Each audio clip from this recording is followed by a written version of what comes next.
Welcome to Creative Insights. I'm your host, Murat Güvenç from Accuras Inc. Every week, we bring industry evangelists, a practitioner, and the subject matter experts to have a quick chat on industry trends and exciting technologies. Today, our host is Catherine Solazzo, Chief Marketing Officer. Catherine, thanks for being our guest today. Well, thank you for inviting me. It's been a few minutes since we saw each other last, so it's great to get back together. Right. So, Catherine, I know that you're named as the most powerful woman in channel by CRM in 2021 and 2020.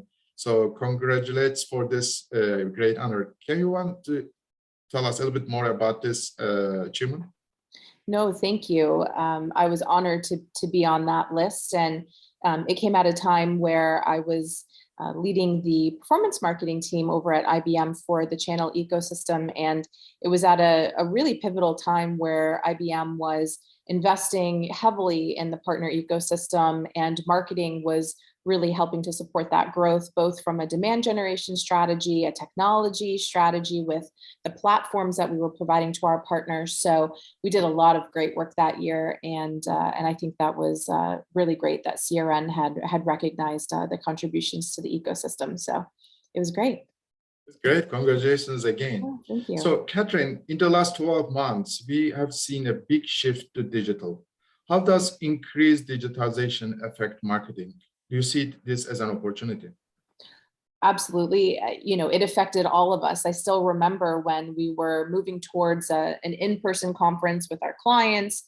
We had all of these venues on hold. We had all of our content and speakers lined up. And then, of course, the pandemic hit and all of that went out the window, and we had to pivot quickly. And I think this didn't affect just my team and my business. It affected every business. And I think if you didn't have a digital strategy in place, you certainly did very quickly after that. It meant everyone moving to, webinars and virtual meetings as opposed to in person. It meant reevaluating your budgets and your marketing mix, and how were you going to offset a lot of the leads that you felt were going to come from the offline activities that you had in market. And so for us, all of my teams, we had to pivot quickly, and luckily we had already significantly shifted a lot to digital.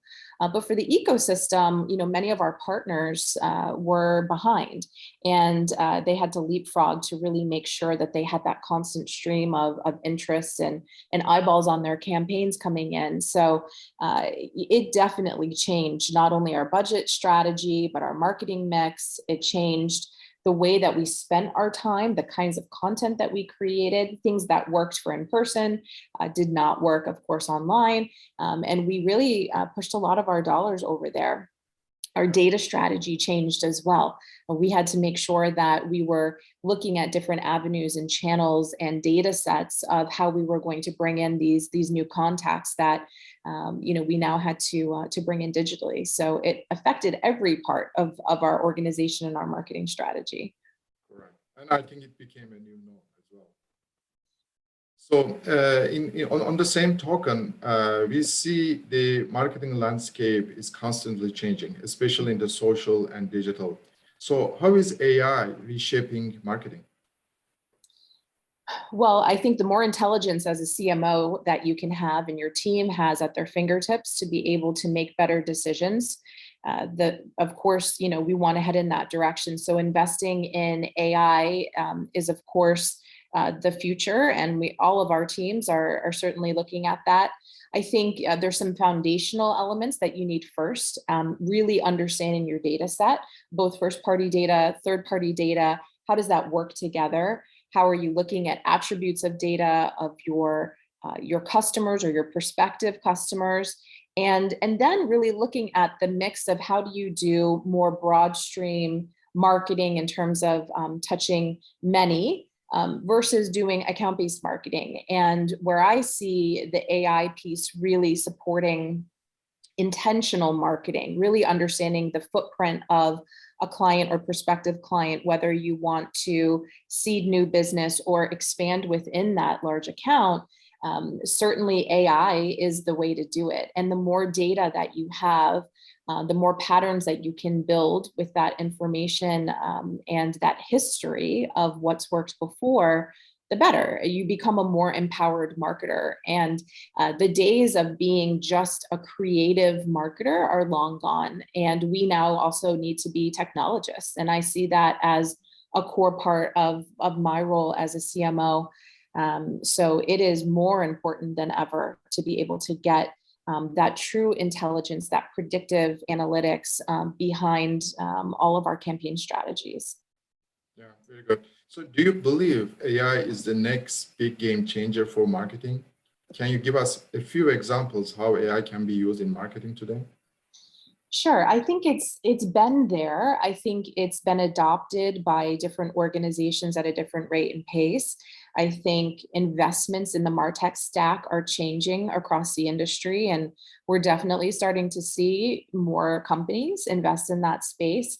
I think that paired with data and data privacy and regulatory policies that are happening out there make our jobs as marketers increasingly more difficult, which means the way that we are able to use AI and these technologies is certainly changing. So making sure that all of the marketing leadership, all of our teams are really up to date on how to use these tools and be educated around the policies and how to do that with care and be good stewards of data is definitely where I see those who are doing it well stand out for sure. Okay, perfect. And my last question, Catherine, is I know you enjoy mentoring up and coming talent. So what advice would you give to the future marketers, the young professionals? I touched on it a bit earlier, where the creative part of marketing is still very much part of our daily work. I would call that the right brain. The left brain, attributes like understanding the tool sets, being a technologist, understanding analytics, and choosing courses and curriculums and education that help to balance you as a marketing professional is really where I would say they need to focus, making sure that you understand the discipline strategy, but also are extremely familiar with all of the tools that are supporting marketers from a science perspective. It is that art and science balance, the marketing function now. So I would really encourage them to, as much as you're investing in understanding content and narrative building and value proposition development and event strategies, that they're also really understanding how to build data frameworks and how to build that analytics and the learnings of what those patterns and results and ROI are coming from your campaigns. You need to have both. So I would encourage them to also take a lot of those types of classes. Very good. Thanks, Catherine, for your time, for being our guest today. So I look forward to our collaboration in the next phases. Again, thanks for your valuable insights. Thank you.